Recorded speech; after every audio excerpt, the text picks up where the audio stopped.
What's up, guys? Welcome back to another EVE Online video. This video is going to show you how you can make up to 400 million in an hour, if not more. It just kind of depends on, loot and RNG and everything. But I will warn you that with almost all high ISK making per hour methods, it gets expensive and extremely skill based.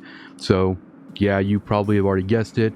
This is going to be a T6 Abyssal method for doing this. Each run you can do in 15 minutes or less. I average around 15 minutes per run, and it usually nets me anywhere between 112 to 114 million in loot. So I'm gonna go through this fit and the clone, and then I'll kind of commentary over one of my last runs, and then I will show you guys an appraisal of the loot that came out of that. So as you can see here, we are in the Gila, and we'll start with the clone here. We're using high grade Nirvana, and this is gonna be shield stuff, and then we got shield management 705, we've got capacitor management 805, and then shield operation 905, and then rapid launch 1005. And this is all just kind of help facilitate our missiles and our shield recharge rate and boosting all that stuff like that. I'm carrying 2 augmented Vespas, 4 Caldari Navy Vespas, and then I'm carrying 4 normal Tech 2 Vespas. I usually use Tech 2 Vespas for battleships, and then the Caldari Navy Vespas I'm using for pretty much everything else because they have higher HP, and then the Augmented Vespas are just kind of like there to fill in the gap in case you need a little bit more speed or whatever the case may be. As far as what we're carrying, this is going to be for a T6 exotic, so we're carrying our filament here. I just put 1 in the hold. I only take what I need. If I buy multiples of all these drugs or the filaments, then I'm only loading, because you never know if you're going to lose it or not. But then we're using agency overclocker, SB5 dose 2. I'm using a pack rat mobile tractor unit, and then Caldari Navy Scourge heavy missiles, and then Scourge Fury light missiles. Those are 2 different types of missiles, and then nanite repair paste for when we want to overheat and utilize our repair on that. So going over the fit now itself, let's talk about the rigs. Medium core defense extender 2s on there, and then for our high slots, we're running 3 Caldari Navy rapid light missile launchers, 1 Caldari Navy heavy missile launcher, and then a Black Eagle drone link augmenter. And then we're also running a Pithum B type multispectrum shield hardener, and then Caldari Navy large shield extenders, 4 of them, and then a Gistum B type 10 MN afterburner. With this on, we can do about 765.4, which is decent, since really my strategy is to be going straight for the gate, and then I let the pack rat kind of do most of the traveling through the pocket. Then we're also running a Shadow Serpentis damage control, and then 2 Imperial Navy drone damage amplifiers. Now, as you probably guessed, as I've been going through this is an expensive fit. It's a very expensive fit. So with and I have pretty good success with this. I mean, occasionally, yeah, you might get the death room, but even in rooms with marshals, and even with rooms where I get neutered out, it does rather well. I mean, there's a lot of things that would have to happen and line up for you to like just straight up lose the thing. So make sure you're practicing. If you're going to try this, make sure you're practicing on lower tier abyssals, and you have kind of the mechanics down and things like that, and you have kind of your own checks and balances going, and you know exactly everything. You don't want to get surprised, right? There are going to be cases where you're going to lose stuff, but your income is going to be high enough that it's pretty decent. Now, obviously, this is not very new player friendly, but this is something to aspire to. 400, 500 mil an hour is pretty good. On days that I do T6 Abyssals, I'll usually go for a couple hours. I usually try to hit that 1 bill mark in loot. It's very easy to actually just do 8 runs and then clear a bill or whatever the case may be. All right, so here we are getting ready to start the filament here. Usually just make sure everything's kind of good to go. I usually set my UI up differently when I'm doing Abyssals, just so I can have everything kind of in that one corner. So what you can see there is I have my Warp 2 tab that allows me to select the gate and manipulate it as I need to. I have the loot tab, so you can see kind of where the loot containers are and what their distance is relatively quickly. And then I have my PvP tab, which shows all of the mobs and stuff, and then the drone tab. And then in between there, as you can see, I have the selection window. But yeah, for this room is pretty chill. Not too much E-War going on, just a lot of frigates cruisers. But as you can see, once I get in, I am basically turning my prop mod. I'm going to approach the gate and then turn on the hardener, bring out the Caldari Navy Vespas, and they're going to just start working on whatever is in range. What I normally do is, since I have a 63k range on the heavy missiles, I will get as close to the gate as I can, and then once I start getting in range of the loot containers, I will use the heavy missile on one cycle to destroy them. As you can see, I just killed the first one. Once I get close enough to the gate, that's when I'll drop the pack rat mobile tractor unit, and then I'll let it just basically loot and pull all 3 containers to me. That way I'm already at the gate when all the mobs go down. Other than that, you see we have a couple of newts going on right now, and like they're gonna nuke me out in this room. So I'm just gonna choose to overheat. That way I can get a little bit more efficiency out. But that's the biggest priority with this fit is if you see any newts, any neutralizers, you want to take those down. They'll still do fine as long as there's nothing crazy, like you're not like completely neutered out with like marshals or any battleships on the field. Normally you want to stay pretty far away from the battleships, which is kind of hard to do sometimes, but as you can see here, I'm basically clearing targets and replacing them with things that are webbing or things that are neuting. So finally got the newts down, got rid of that scroll bar. Now I'm essentially just going after this guy who's got web, and then I'm working on dropping the mobile tractor unit, and then I'm going to just start working on getting those other loot containers down, because the faster we get those down with that heavy missile, we can allow them to start getting pulled into the pack rat. I've tried other Gila fits in the past where I've had to actually when I haven't used like an MTU or whatever, and I've had to travel all the way and loot. And sometimes you get stuck on the rocks or like just weird placements of the loot containers. You can get stuck, or having to go through like towers that are not necessarily favorable. So I like this strategy as long as and basically when I get to the gate and I drop the MTU, if there's a loot container that's outside of its grab range, I usually just not even worry about it, and I just carry on. I'd rather save the fit and the clone, and at the cost of like not looting one container if I have to. But in this run, we end up getting every container. So as you see here, I have to come in a little bit for this one. It's at like 80k, but because I have to come in within around 63k just to throw a cycle of missiles at it. And then once I throw that cycle, I'm gonna turn it off, and then I'm gonna basically head right back to the gate. So that was one cycle. Now I'm gonna start heading back towards the gate. That loot container is done. Now the pack rat's just gonna do its thing, and then everything here is just about clearing the rest of the targets. What's nice is this fit is fast enough that you do have quite a bit of downtime. I try to aim for around 6 minutes per pocket. So if you have a really good pocket where you don't have to deal with a lot of E-War, and you don't really have to, your cap is pretty good and your shield is pretty good at the end, then you can make up that time by just going ahead and progressing to the next pocket. But there are some cases where like you want to kind of bank a little bit of extra time. So if you run into like a battleship room or something like that, it isn't like the end of the world. Which we do pretty well. Pocket 2, I think, if I remember correctly, is not great. A little scary.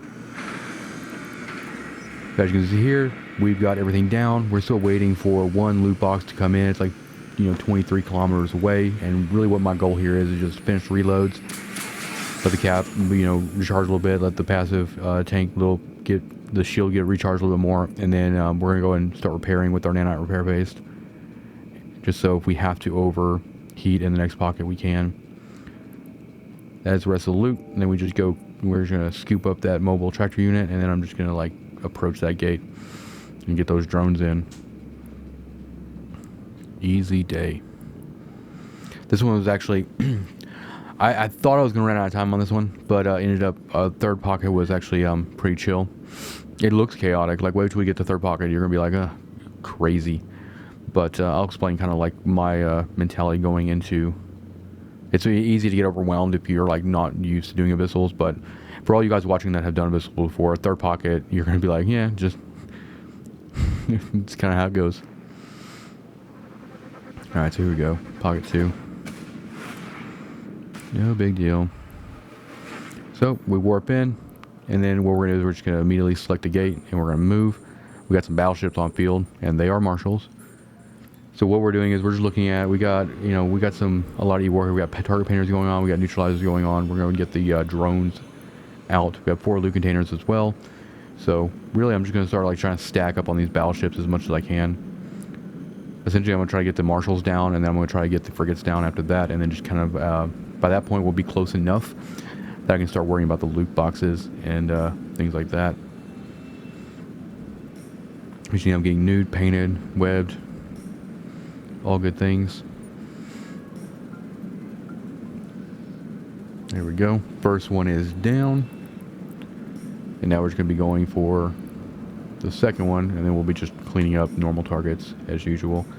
What I'm doing is I'm basically looking for and prioritizing the neutralizers, because once we get our the newts down, we don't have a whole lot to worry about, because we'll be able to keep our hardener on. And the problem on it does, like, if you have to actually do like a traditional run where you're going to take down the loot container and you're going to like prop mod and all the way out to loot it, you're a little bit more susceptible to cap. There's a lot of instances with this fit where I'm like sitting on the gate on an MTU and I'm capped out, but I don't have to be moving anywhere because all the loot's already coming towards me for the most part. But you definitely want to prioritize getting those newts down, because you don't want them to turn off your weapons for sure. Another thing you can do too in this situation too is with battleships, you can suck in your Caldari Navy Vespas, and you can throw up your Tech 2s. They do a little bit better. I kept the Caldari Navy Vespas out because we still had a lot of like frigates and stuff on the field that would just take those Tech 2s down quite a bit. So Caldari Navies have a little bit higher HP, and they're also the same damage as the Tech 2s, I believe. So now we're starting to work on loot containers here, and it only takes 1 missile, but that one's cycled. So that's what we're doing here. We're just gonna get,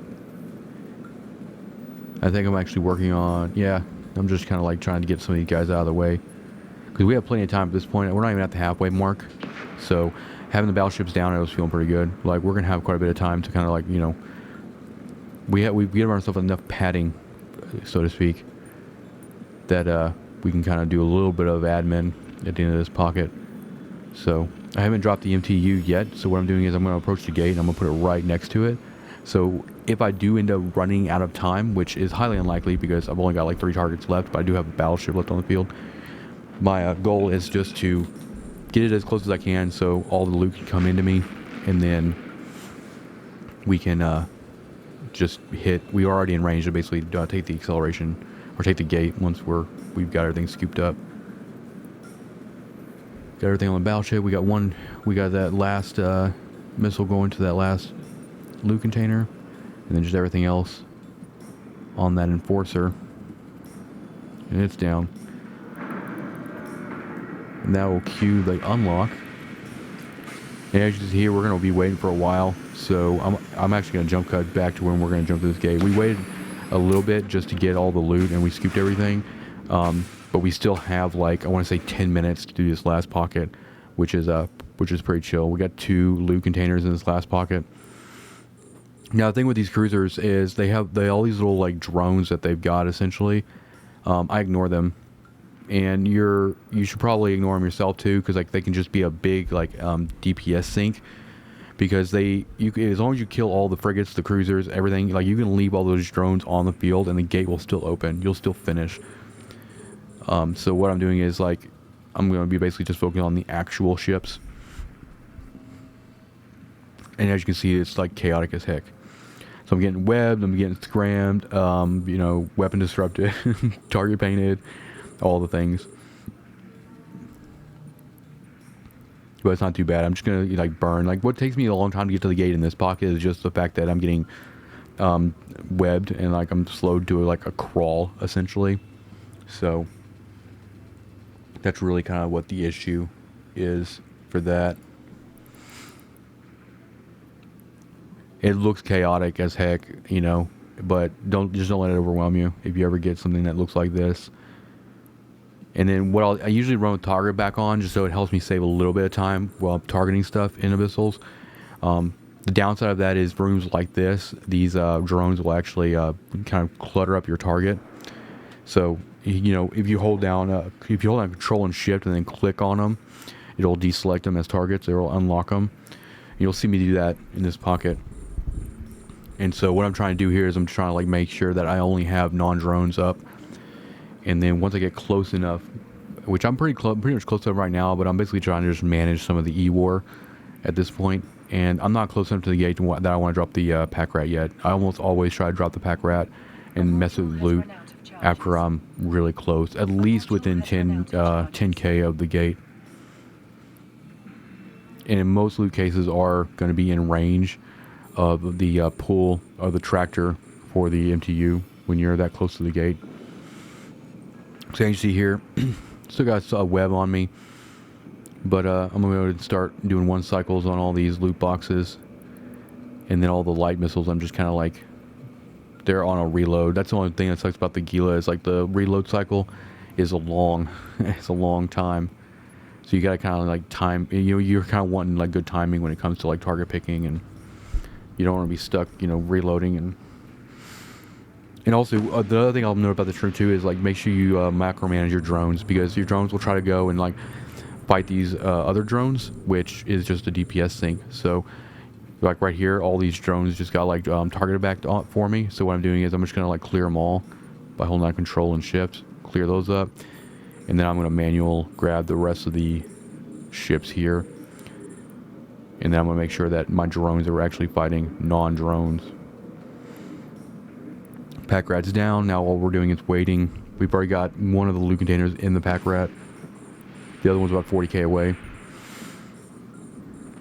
I want to say at this point we have like probably 7 or so minutes left. I think we ended up with like a little less than 5 minutes remaining on this one, just because of the pocket 2, into pocket 2, when we had to kind of wait for the loot to kind of pull in. And I kind of rolled the dice a little bit, you know, hoping that I was getting to get an easy pocket 3, which I did. But in most cases, you don't want to like take too many chances with RNG. You'd rather have a lot of time on pocket 3 than no time at all. And if that means skipping a loot container or whatever the case may be, then that's just how that goes.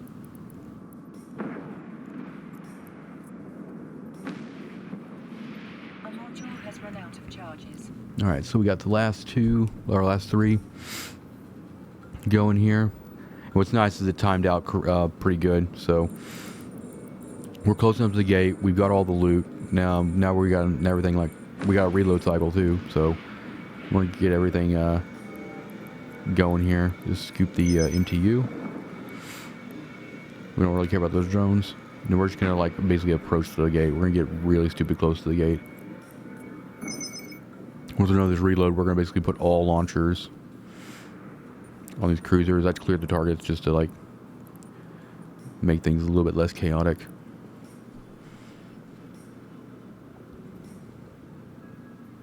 Alright, this is the last guy.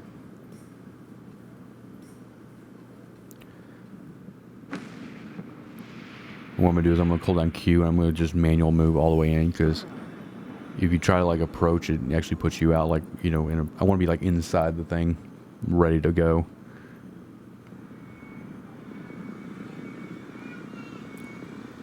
Takes a little bit of damage to get him down, but we got plenty of time. And what's basically the idea is that once he goes down, just like that, we're going to suck the drones in, Shift R, and then jump. Drones are in. Do a nice little reload, and then jump. And we're back. By the way, I ran this out of nullsec. As you can see here, this is the loot that we pulled out of that run. So sell value in Gita 118, buy value 114. So if you do this took us about 15.5 minutes. So you'd probably be a little over an hour doing 4 of them. But yeah, it's extremely sustainable. It is an expensive fit. It is a lot of training to go into, but it is definitely worth it when it comes down to being able to just kind of knock a bill out a day easily. But hope you enjoyed the video. Thank you for watching, and hit the like button, hit the subscribe button. And remember, if you haven't used a referral or recruit a friend link, there's one in the description link up or create an alt account with that, and you will get 1 million skill points. And thank you for watching. Peace out.